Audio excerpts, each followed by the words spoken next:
نور څه تکلیف یا څه خو شته نه که نه برابر یې اوس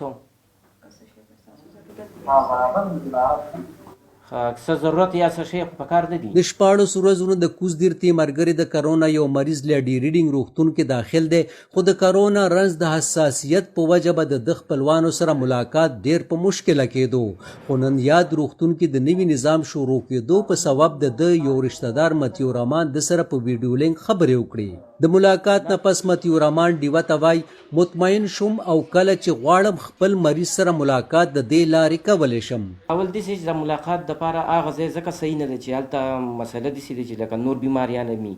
اکثر داسې چې په لکه زموږ ته خو پته لګي نه یا زموږ په کپړو کې یا داسې جراثیم لاړ شي هلته نورو ته بیا تکلیف وي نو د دې د وجې نه هغوی چې دی نو لکه سفټ یې داسې کړي ده چې بهر سړی به ناستي دننه هغوی خپل انتظام چې کم دی لکه هر څه هغوی کوي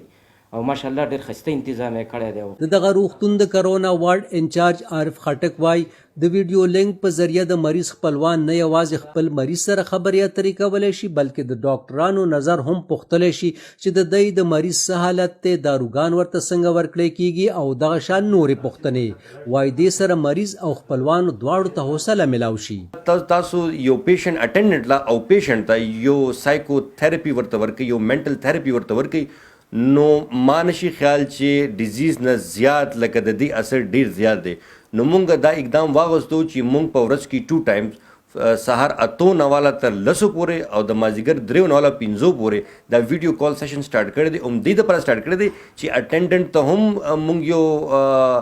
سټیسفیکشن ورکو او پیشنټ ته هم ورکو. زیاتې دا وخت صرف دا نظام د کرونا لپاره د ځانګړي شوي ICU وارډ لپاره دی خو نږدو کې به دا هغو واردونو کې هم شروع کړی شي چېرته چې د کرونا مثبت مریضان یا شکمن داخل دي. دغه ورځ د روغتون ویان محمد عاصم خان وایي دلته اکثره رشته دارو هغه وخت لانجې شروع کړي کله چې دوی ته د خپل مریض د مرګ خبر واورولی شو. زیاتره خلک داسې یو چې مریض د کوره راولي هغه ټیک ټاک د هغې په نظر کې ټیک ټاک وي دلته کې هفته 10 ورځې تېرې کې एकदम هغې ته داسې څه خبر واورېدلی شي چې یاره ستاسو مریض چې کوم دی هغه یا وفات شو یا دغه شو نو هغې एकदम دا خبر نه اکسپټ کوي او وایلنس چې کوم دی مونږ تاسو به لیدلی وي څنګه دلته لیارې چې کوم داسې یو څه واقع شوی وي چې هغې ته एकदम داسې خبر واورېدلی شي د هغې مونږ بیا ریسرچ وکړو نو د هغې یو ډېر غټ چې کوم زمونږ په لیارې ایډمنسټریشن په دغه باندې یو ذمهواري جوړېده هغه دا و چې مریض ته د خپل رشته دار ته خپل مریض باره کې چې کوم دی ډېر کم معلومات کوو.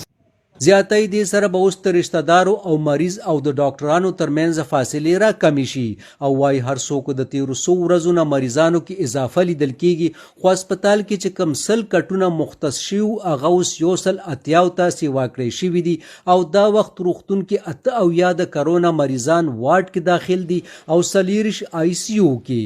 د همکار هاشم علي سره مدثرشاه وایس اف امریکا ډیوه خبرې.